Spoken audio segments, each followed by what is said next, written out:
Hello friends, Kanishka academy में आप सभी का स्वागत है। आज की क्लास में हम मौलिक अधिकार पर डिस्कशन करेंगे।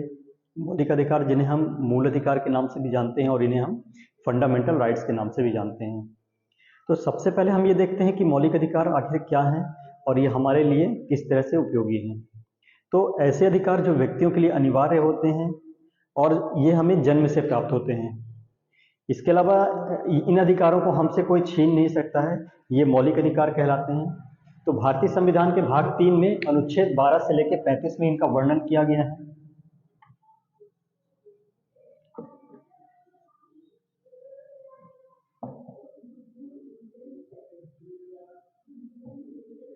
संविधान का भाग जो 3 है इसे मैग्ना कार्टा कहा जाता है।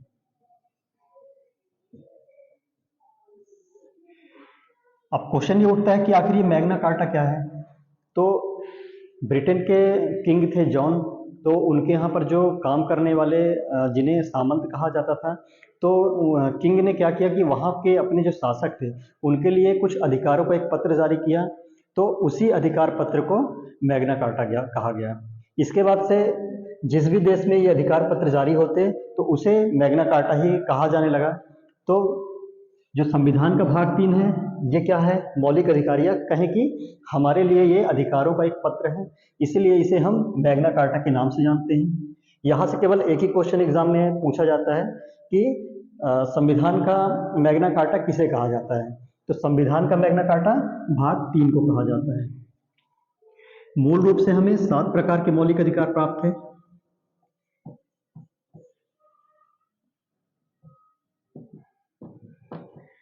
चवालीसवां संविधान संशोधन होता है 1978 में। इस संविधान संशोधन में अनुच्छेद 31 में एक अधिकार था, संपत्ति का अधिकार।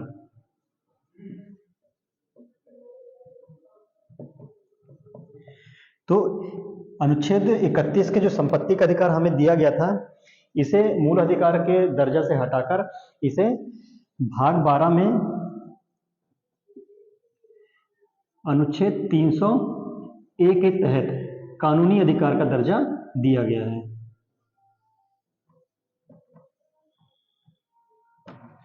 तो अब वर्तमान में अगर देखा जाए तो वर्तमान में हमें 6 मौलिक अधिकार प्राप्त हैं।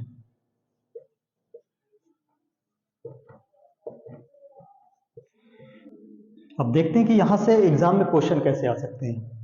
तो पूछा जा सकता है एग्जाम में कि संविधान में हमें मूल रूप से कितने मौलिक अधिकार प्रदान किए गए थे। तो हमें 7 प्रकार के मौलिक अधिकार प्रदान किए गए थे। और वर्तमान में हमें कितने प्रकार के मौलिक अधिकार प्राप्त हैं। तो वर्तमान में हमें 6 प्रकार के मौलिक अधिकार प्राप्त हैं। मूल रूप से 7 प्रकार के और वर्तमान में 6 प्रकार के। इसके बाद क्वेश्चन ये पूछा जा सकता है कि किस मौलिक अधिकार को मूल अधिकार से हटाकर उसे कानूनी अधिकार बनाया गया है। तो अनुच्छेद 31 संपत्ति के अधिकार को मौलिक अधिकार का दर्जा समाप्त करके और कानूनी अधिकार बनाया गया है।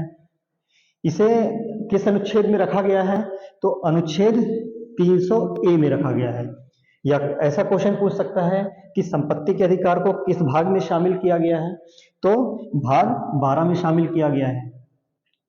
और कौन सा संविधान संशोधन किया गया था जब संपत्ति के अधिकार का दर्जा मूल अधिकार से हटाया गया था, तो 44वां संविधान संशोधन 1978। तो ये हमें याद रखने की जरूरत है। इसके बाद हम देखते हैं कि हमें कौन कौन से ऐसे 6 मौलिक अधिकार हैं जो प्राप्त हैं। तो पहला जो अधिकार है वो है समता का अधिकार। समता का, या इसे हम समानता का अधिकार कहते हैं। इसका जो वर्णन है वो है अनुच्छेद 14 से लेकर अनुच्छेद 18 के बीच में। इसके बाद जो दूसरा मौलिक अधिकार है वो है स्वतंत्रता का अधिकार। ये है अनुच्छेद 19 से और 22 के बीच में।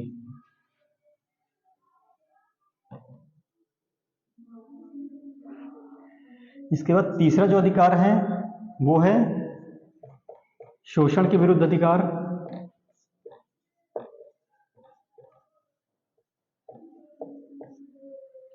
ये है अनुच्छेद 23 से 24 में। इसके बाद चौथा है धार्मिक स्वतंत्रता का अधिकार।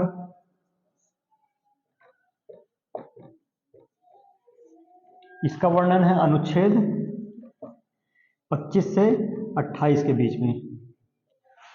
इसके बाद पांचवा है सांस्कृतिक और शिक्षा संबंधी अधिकार।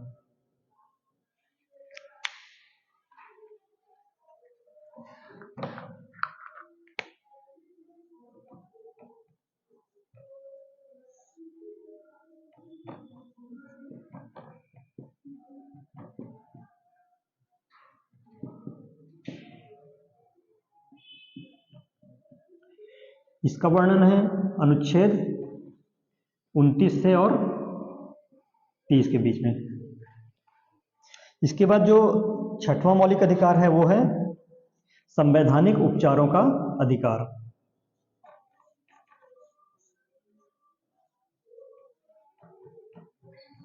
ये है अनुच्छेद 32 में।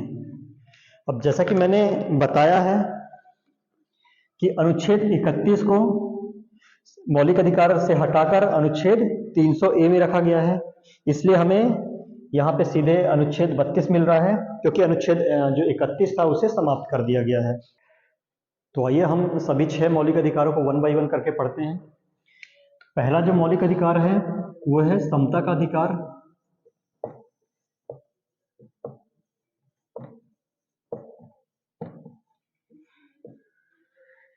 इसका वर्णन है अनुच्छेद 14 से लेकर 18 के बीच में। अब देखिए सबसे ज्यादा कंफ्यूजन कहाँ पे जाता है, हमें अनुच्छेद याद रखने में। मतलब कि हमने कौन से अनुच्छेद में कौन सा मौलिक अधिकार पढ़ा है, ये याद रखना बहुत मुश्किल होता है। इसके लिए हमको कीवर्ड याद रखना होगा। जैसे यहीं पर अगर मैं देखूं कि समता, अगर मैं कीवर्ड लेके चलूं समता, तो समता क्या मतलब होता है, समानता। तो पहला हमारा मौलिक अधिकार क्या है, समानता। हमें सारे वर्ड याद रखने की जरूरत नहीं है, बस हमें कीवर्ड लेके चलेंगे तो वो आसानी से हमको याद रखने में ठीक रहेगा।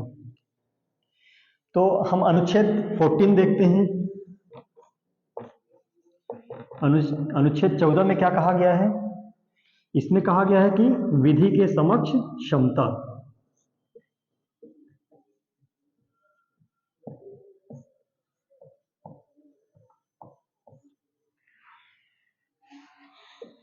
तो हमारा कीवर्ड यहाँ पे क्या होना चाहिए, हमारा कीवर्ड होना चाहिए विधि।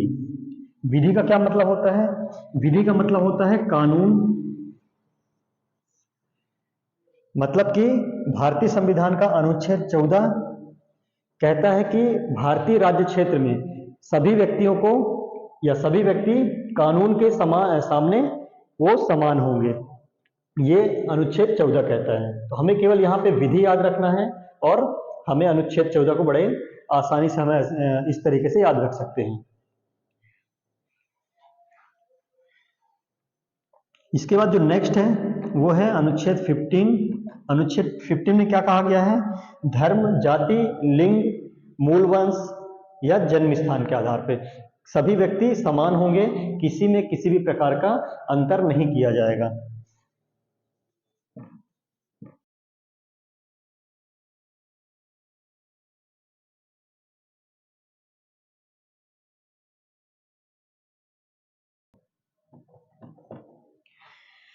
तो इसका क्या मतलब है, इसका मतलब है कि भारत में जितने भी सार्वजनिक प्लेसेस हैं, चाहे वो होटल्स हों या मंदिर हों या जितने भी सार्वजनिक स्थान हैं, वहां पर इन कैटेगरी के आधार पर किसी भी व्यक्ति के साथ भेदभाव नहीं किया जाएगा, सभी व्यक्ति समान हैं, ऐसा अनुच्छेद 14 में कहा गया है। इसके बाद जो नेक्स्ट है वो है अनुच्छेद 16। अनुच्छेद 16 में कहा गया है लोक नियोजन में अवसर की समानता।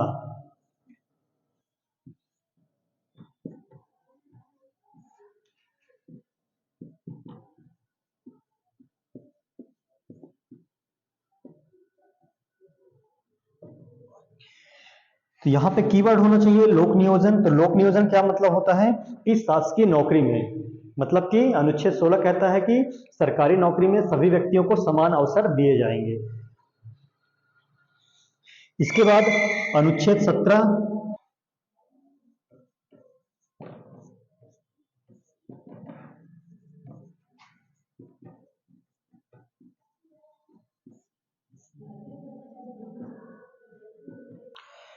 तो अनुच्छेद 17 में कहा गया है अस्पृश्यता का अंत, मतलब कि सार्वजनिक जो स्थल हैं या पूजा स्थल हो गए, वहां पर किसी भी व्यक्ति को छुआछूत के आधार पर उससे भेदभाव नहीं किया जाएगा, और ऐसा यदि कोई करता है तो वो अपराध की श्रेणी में आएगा, ऐसा अनुच्छेद 17 में कहा गया है। इसके बाद हम देखते हैं अनुच्छेद 18, जिसमें कहा गया है कि उपाधियों का अंत।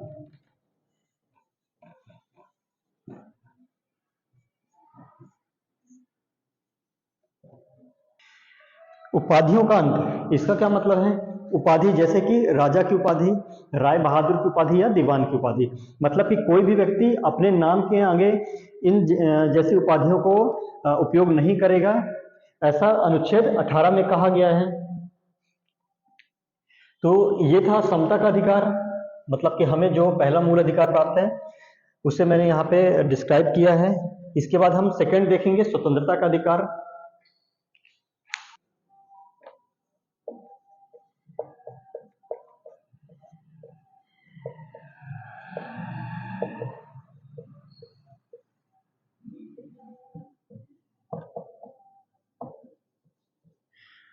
पहला अनुच्छेद इसमें देखते हैं, अनुच्छेद 19 स्वतंत्रता के अधिकार में।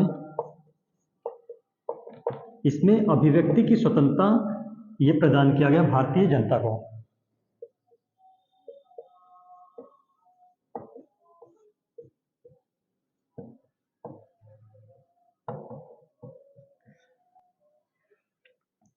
इसका कीवर्ड क्या है?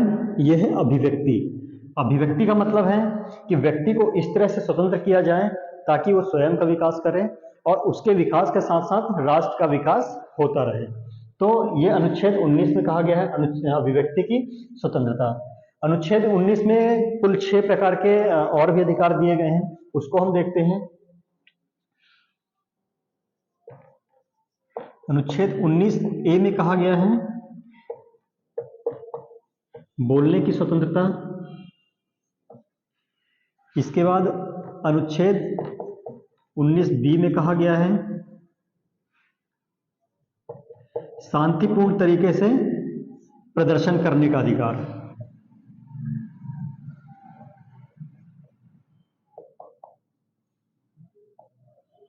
या प्रदर्शन करने की स्वतंत्रता। इसके बाद अनुच्छेद 19 सी, यह है सभा एवं संगठन बनाने की स्वतंत्रता।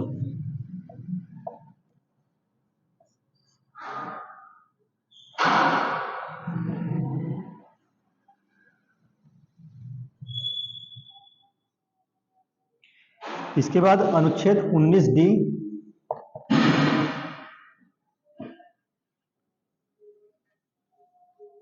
यह है भारत में कहीं पर भी आवागमन की स्वतंत्रता।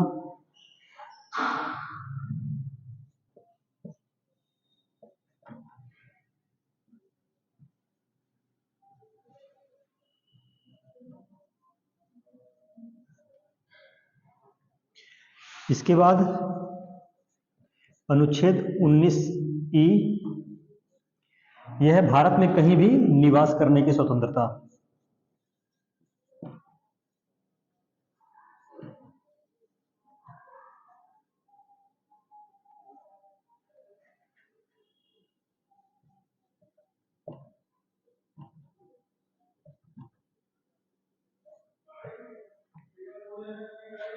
इसके बाद अनुच्छेद 19 एफ, ये है रोजगार का या रोजगार की स्वतंत्रता, मतलब कि भारत में कहीं पर भी रोजगार करने की स्वतंत्रता। तो चलिए इसको हम एक कहानी के माध्यम से समझते हैं। मतलब कि 19 ए में क्या कहा गया है? बोलने का अधिकार।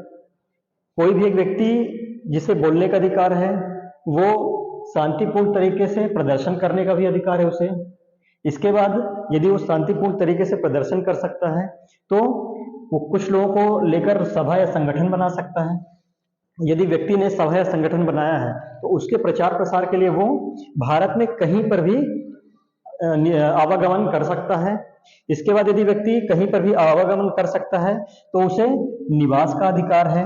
इसके बाद यदि व्यक्ति कहीं पर भी निवास करता है तो उसे अपनी जीविका चलाने के लिए रोजगार का अधिकार प्रदान किया गया है। तो ये याद रखने का एक तरीका है इन सभी 6 अनुच्छेदों को कि 19A में क्या कहा गया है, मतलब पहले हम बोलने का अधिकार हमें प्राप्त किया गया है।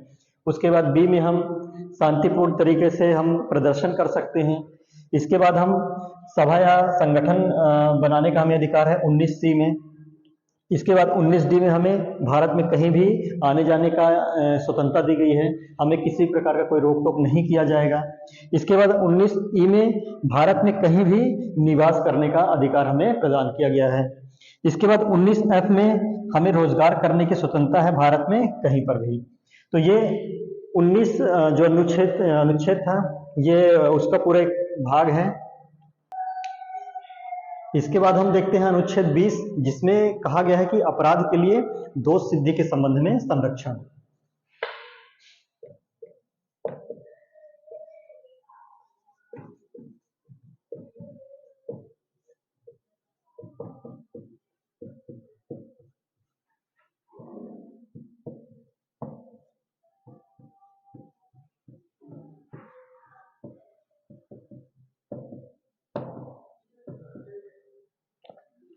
अपराध के लिए दोष सिद्धि के संबंध में संरक्षण मतलब कि यदि कोई व्यक्ति अपराध करता है तो उसे भी 3 प्रकार के अधिकार प्राप्त हैं।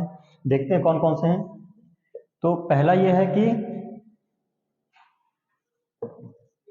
स्वयं के विरुद्ध उसे गवाह के तौर पे पेश नहीं किया जाएगा या उस पर दबाव नहीं बनाया जाएगा।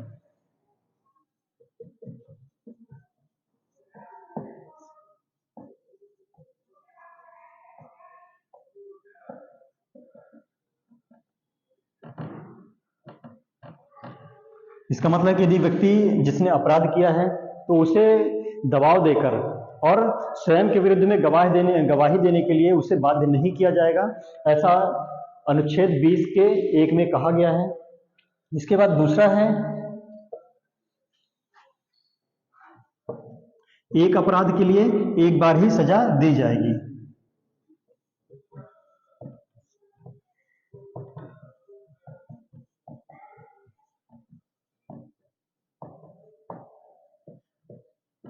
मतलब कि यदि किसी व्यक्ति को किसी एक अपराध के लिए एक बार सजा दे दी गई है तो उसे उसी अपराध के लिए दोबारा से सजा नहीं दी जाएगी, ऐसा अनुच्छेद 20 के 2 में कहा गया है।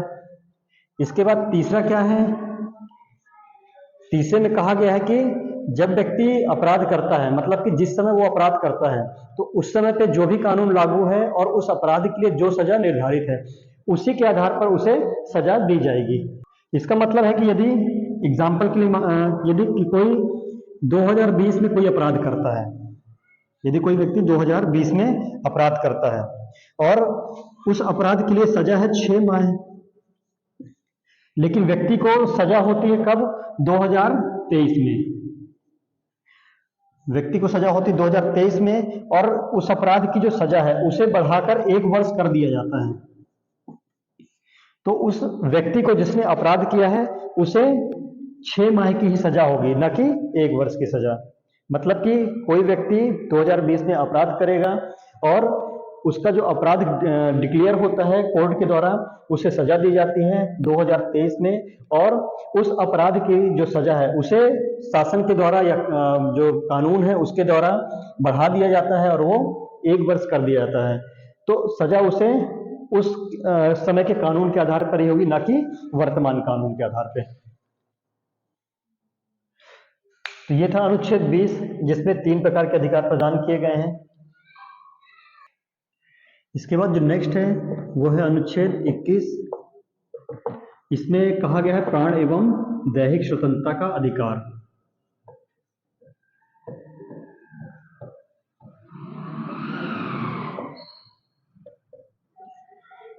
इसे जीवन जीने का अधिकार भी कहा जाता है।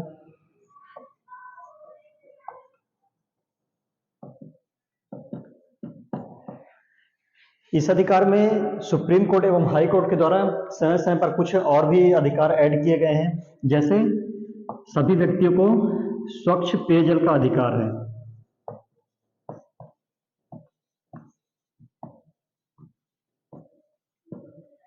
इसके बाद सभी व्यक्तियों को स्वच्छ भोजन का अधिकार है।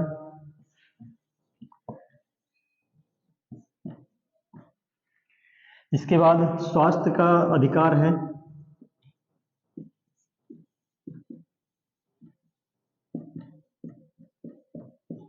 तो ये सभी अधिकार जो है ये प्राण एवं दैहिक स्वतंत्रता में आते हैं, मतलब कि अनुच्छेद 21 में। यहां से भी एग्जाम में क्वेश्चन आ सकते हैं कि हमें स्वच्छ पेयजल पीने का अधिकार किस अनुच्छेद में दिया गया है, तो अनुच्छेद 21 में। हमें स्वच्छ भोजन का अधिकार किस में दिया गया है, वो दिया गया है अनुच्छेद 21 में। एवं हमें जो उचित स्वास्थ्य लाभ है उसका अधिकार हमें किस में दिया गया है, वो है अनुच्छेद 21 में। इसके बाद जो नेक्स्ट अधिकार है वो है अनुच्छेद 21A, मतलब कि शिक्षा का अधिकार। इसको हम देखते हैं।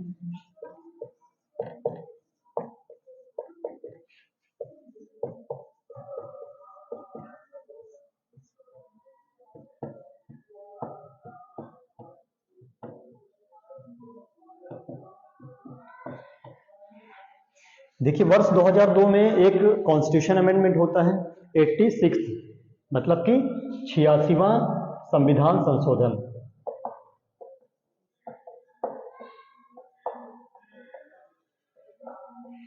उस संविधान संशोधन में अनुच्छेद 21 से मौलिक अधिकार में जोड़ा जाता है और उसमें कहा जाता है कि प्रत्येक 6 से 14 वर्ष के बच्चे को प्राथमिक शिक्षा का अधिकार है।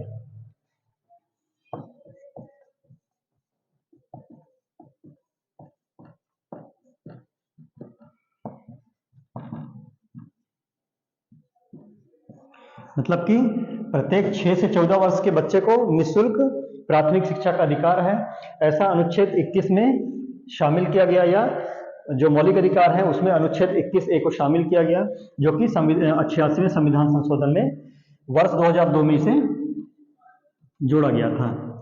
कहने का मतलब यह है कि मूल रूप से अगर देखा जाए तो अनुच्छेद 21 है या शिक्षा का अधिकार ये भारतीय संविधान में शामिल नहीं था या मौलिक अधिकार में शामिल नहीं था।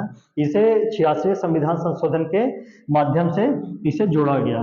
मैं बार बार फोकस इस पे इसलिए कर रहा हूं क्योंकि काफी इंपॉर्टेंट है ये 86वें संविधान संशोधन, और कई बार ये कंफ्यूजन क्रिएट करता है कि किस संविधान संशोधन में हुआ था। तो इस पे फोकस करना मेरा ये उद्देश्य है कि आपको ये याद रह जाए।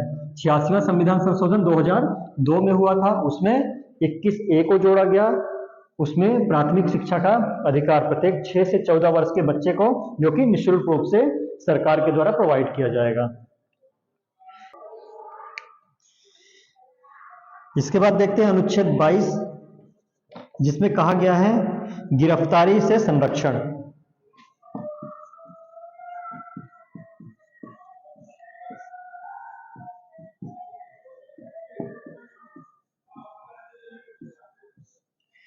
गिरफ्तारी से संरक्षण, इसका ये बिल्कुल मतलब नहीं है कि यदि किसी व्यक्ति को जिसने अपराध किया है तो वो ये कहकर छूट सकता है कि अनुच्छेद 22 में मुझे गिरफ्तारी से संरक्षण प्रोवाइड किया गया या मौलिक अधिकार प्रोवाइड किया गया है। इसका ये मतलब है कि जब किसी व्यक्ति को जिसने अपराध किया है उसे जब गिरफ्तार किया जाएगा तो उसे कौन कौन से मौलिक अधिकार प्राप्त होंगे गिरफ्तारी के बाद में। तो आइए देखते हैं हम। पहला अधिकार ये होगा कारण पूछने का अधिकार।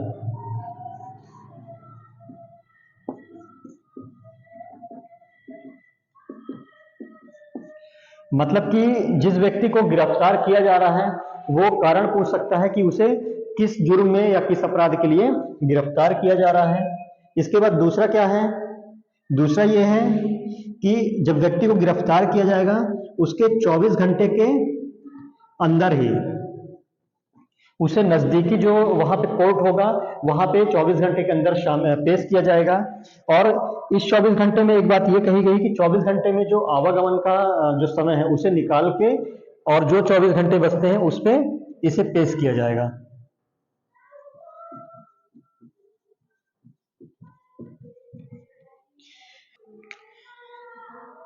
इसके बाद तीसरा है उचित कानूनी सलाह।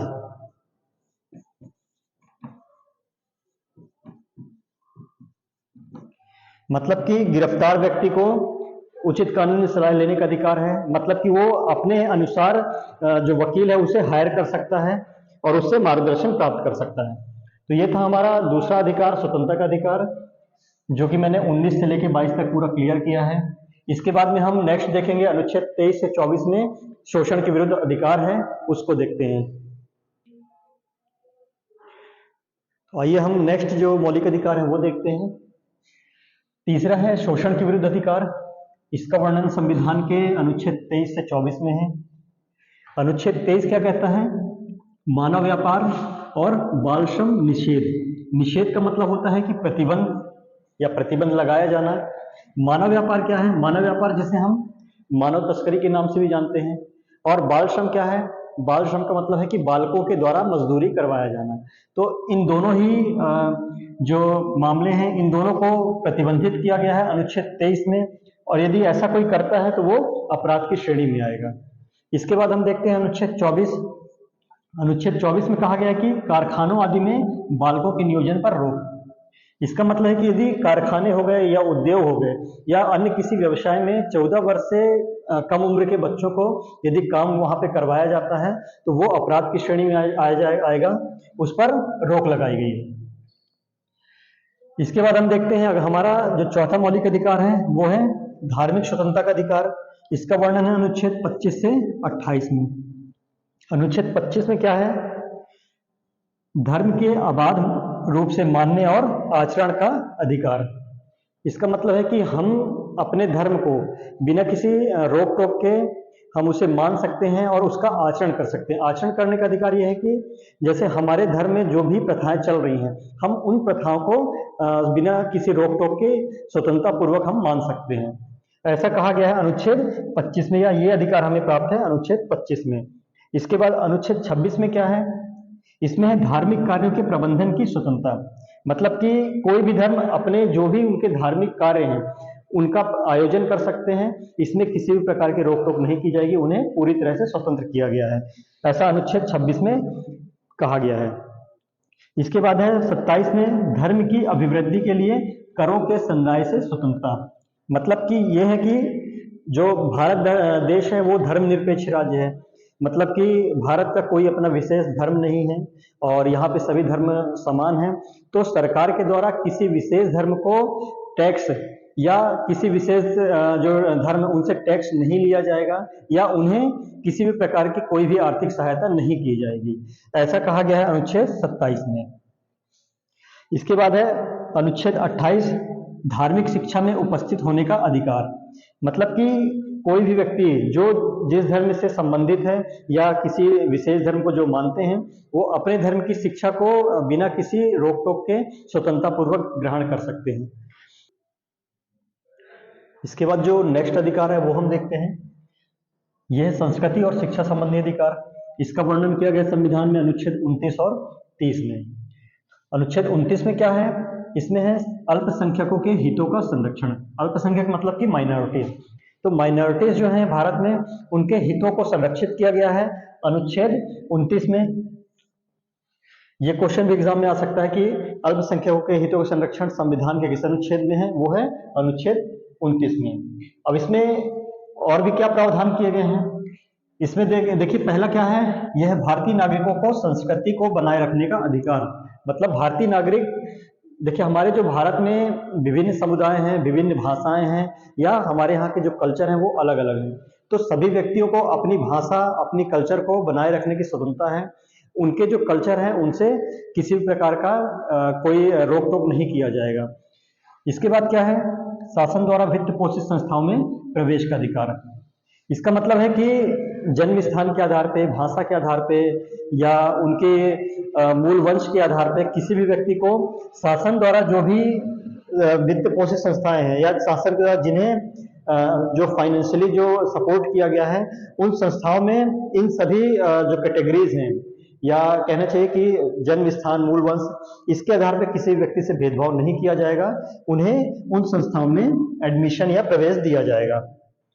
इसके बाद अनुच्छेद 30 क्या है? यह है शिक्षण संबंधित संस्थाओं की स्थापना करने का अधिकार। मतलब कि सभी व्यक्तियों को या विशेष जो धर्म हैं, जो समुदाय हैं, वे अपने अनुसार जो उनके शिक्षण संस्थाएं हैं उनकी स्थापना वो कर सकते हैं और उन्हें संचालित कर सकते हैं। तो ऐसा अधिकार दिया गया है अनुच्छेद 30 में।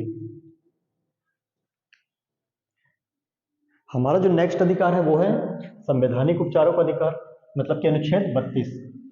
क्या है अनुच्छेद 32? काफी इंपॉर्टेंट भी है। इंपॉर्टेंट इसलिए कि हमने अभी तक जितने अधिकार पढ़े हैं, हमारे जितने भी मौलिक अधिकार हैं, उन सभी अधिकारों का यदि दुरुपयोग होता है या उनमें से किसी भी अधिकार का दुरुपयोग होता है, तो जो अनुच्छेद 32 है ये सुप्रीम कोर्ट को ऐसी शक्ति देता है कि सुप्रीम कोर्ट रिट जारी करे।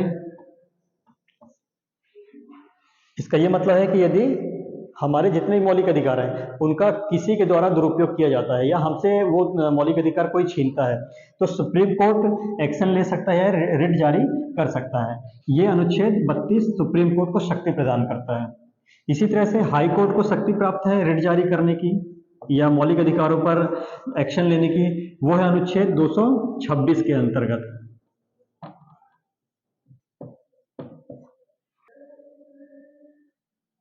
संवैधानिक उपचारों के अधिकार को संविधान की आत्मा भी कहा गया है डॉक्टर बी आर अम्बेडकर के द्वारा। मैंने जो पिछली क्लास में प्रस्तावना की जो क्लास थी हमारी, उसमें मैंने बताया था कि प्रस्तावना को संविधान की आत्मा कहा जाता है। और मैंने ये भी बताया था कि अनुच्छेद 32 को संविधान की आत्मा या अनुच्छेद 32 या संवैधानिक उपचारों के अधिकार को भी संविधान की आत्मा कहा गया है।